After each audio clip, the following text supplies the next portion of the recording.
Hey, what's up? It's Jim, and today I'm going to talk about the film Song of the Sea. This is made by the animation studio Cartoon Saloon and directed by Tom Moore, who also directed The Secret of Kells. When someone makes a film, whether it's about someone who's important to a certain culture or a story, they don't care so much about telling the story as much as getting the information across. Like, its educational value matters more than its storytelling. And Tom Moore is very smart because he gets that what he is doing in the way he's taking these stories, and in this instance taking the Celtic myth of the Selkie, using that and adapting it, making it more modern, but not in a way that forgoes that ancient Celtic myth. After you see this film, you will know that ancient Celtic myth. And he does it in a way that makes it more modern, in a way that ancient storytellers used to do. When you went to town, you'd adapt the story based on your surroundings, based on the time you were living in. And I think Tom Moore, who wrote this film with Will Collins, he came up with a way to really adapt a Celtic myth and make it not just about trying to uphold and making sure you get everything in there for educational value. He really wants to make a good kind of fantasy kids film, and it shows the strength of him as a director and a storyteller. He's being true to the Celtic myth and using that to make a film without ruining it, but also kind of adapting it and making it mean something to you as an audience. And now I definitely know the story of a Selkie because I have seen this film, and so rather than go, oh, well, I know this and this happened because they had this and this scene, Tom Moore seems to be able to come to terms with both and make a really finely made animated film that feels very much like the fine craftsmanship of a great animated fairy tale kind of film, but also not completely selling out and betraying the Celtic mythology which he uses within this film. A family who lives on an island with a lighthouse where the dad works, and when the son Ben is very young, his mom is pregnant with his little sister, and then she dies after childbirth, and his sister Sorcia is born, and he's always held it against her that his mom isn't around anymore, and his dad's still like taken with the grief of that all throughout their childhood. Then on Sorcia's 6th birthday, she takes this seashell kind of flute thing that their mom gave Ben, and she takes it, wants to see if it works, and she plays it, and then finds a chest in her dad's closet that has a code in it that can magically turn her into a seal, thus the Celtic legend of the Selkie. After she does that and comes back, her grandmother, who's visiting her for her birthday, finds her washed up on the sea, and she looks very sick, and her grandmother insists that Sorcia and Ben go live in Dublin instead of on the lighthouse island and move away from their dad and Ben's faithful, loyal dog, Coo. And so she moves them there, but as they move away, Sorcia gets sicker and sicker as she needs to get back to the coat that turned her into a seal, and Ben wants to get back to Coo, so they run away from their grandmother's house and set off on an adventure to get back to the lighthouse island, while meeting various fantastical creatures that want Sorcia to sing her song that will free a lot of them from being turned into stone because of their bottled up emotions by an evil owl witch, as they go on their quest to hopefully get home so he can see his dog and his dad and return to their home. One of the great things about Tom Moore's direction, and especially in this film, maybe it's not as crazy stylized as the last one, but there's often times when they're walking from frame to frame in certain scenes, and I'm just looking around at all the various designs of the backgrounds, and oh wow, that tree actually looks really pretty, and I like the way he drew that plant. It's very alive, and it seems a little more simplistic, a little more UPA inspired than you expect from most traditional animated films, but it's really alive with a lot of detail in it. You could really say this has kind of a storybook look to it, but it has a lot of different animation styles just done in a very kind of simple, economical way. When you think of simple, economical animation, what UPA and later Hanna-Barbera did, you kind of think of cheaper made and less detail, and it's not as interesting to look at. When you see a film like Song of the Sea, you can see someone who knows how to use that style, almost more like how UPA did it, than Hanna-Barbera did it, and has a lot to look at in the background. There's so much detail in both the backgrounds and with the characters, but it's not a highly detailed animation. It feels confined and stylized at the same time. It makes for any plot developments that you're not as interested in. I can almost just look around the frame and be interested in it. It actually reminds me of The Tale of Princess Kaguya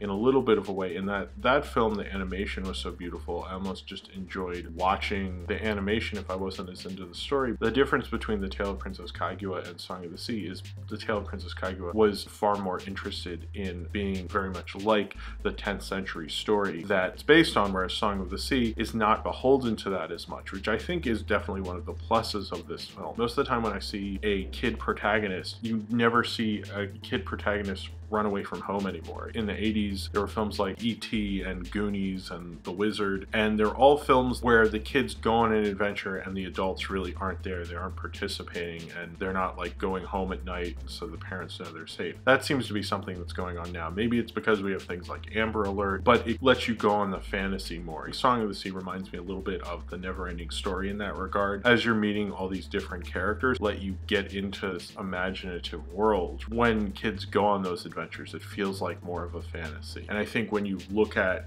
when a story has the thing like Big Hero 6 or the How to Train Your Dragon films, and although I love the How to Train Your Dragon films, it's very much like, you know, he sneaks back home at night and goes to sleep. And I like that in Song of the Sea, they like leave their grandma's house, go on an adventure, they meet all these things, and you feel like you're going into a different crazy world, because it kind of amplifies that when you're a kid and you go on an adventure by yourself, it feels more scary and more exciting because you're always under adult supervision. And Song of the Sea goes into that very well. But it also has this refined storytelling, the way a great animated fairy tale. It reminded me of Disney in that regard, not just because it's animated, how well told it was at being a fairy tale kind of film. One of the things about Disney's more known for is taking a very wild adaptation, doing whatever they want. And I think what Tom Moore did was he does do a different kind of adaptation, a more modern adaptation, which is also something Disney does. The Selkie, that story's still there and it kind of works for the kind of film it is. A lot of this film is about bottling up emotions and getting over that. And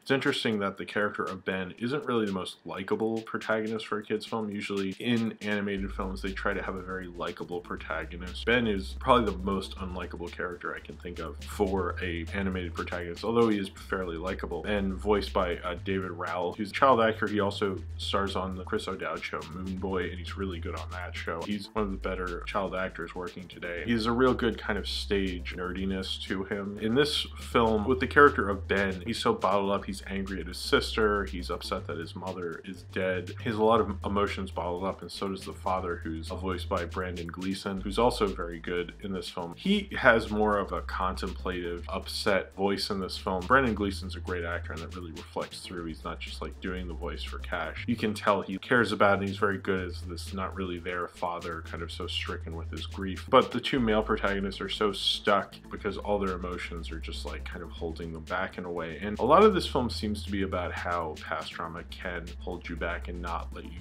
kind of almost go forward. And when a lot of animated films are about like believe in yourself and good things will happen to you, this film seems to be about moving on and learning to grow up past that and have your life keep going after that. That's something I like about Song of the Sea. I like when animated films, especially fairy tale films and films aimed at kids, have more of a healthy attitude towards moving on. In a lot of films, you get the impression that you're supposed to curl up into a ball when something traumatic happens to you. And Song of the Sea, through his journey, you can tell Ben is learning that he does love his sister and be the leader in a certain regard. And the film's really from his perspective. You could think that this film would be more from Saoirse's perspective because it's really kind of more about her ultimately, but from his perspective, it shows that Tom Moore at least likes a challenge. And with the character of Ben, even though he's not as likable as the main character in The Secret of Kells, he gives the film more of an arc, so I can understand why they wouldn't go with Saoirse. Oddly enough, as you could qualify him as making the film less accessible, the way he talks and acts throughout the film makes the film even more accessible, and it gives it an audience surrogate that almost can't be bothered with being there. So if you are someone who's watching this film and, you know, has your arms folded, has a pessimistic attitude about it, I think Ben might be the perfect person for you. Any great filmmaker seems to really want to tell the story of their own culture and have that be told throughout the world and be more well known. And I think Song of the Sea plays into a lot of that Irish folktale and Celtic mythology to be not just kept within the country, for it to be freed and let go and be able to be told to people. And I like that Song of the Sea does that because of all this Oscar crap. I've seen a lot of biographies about people and I've kind of looked at the Wikipedia and cared. With the Selkie mythology, I actually probably read it a lot more. The funny thing is this film isn't entirely about that. He's trying to say other things with it.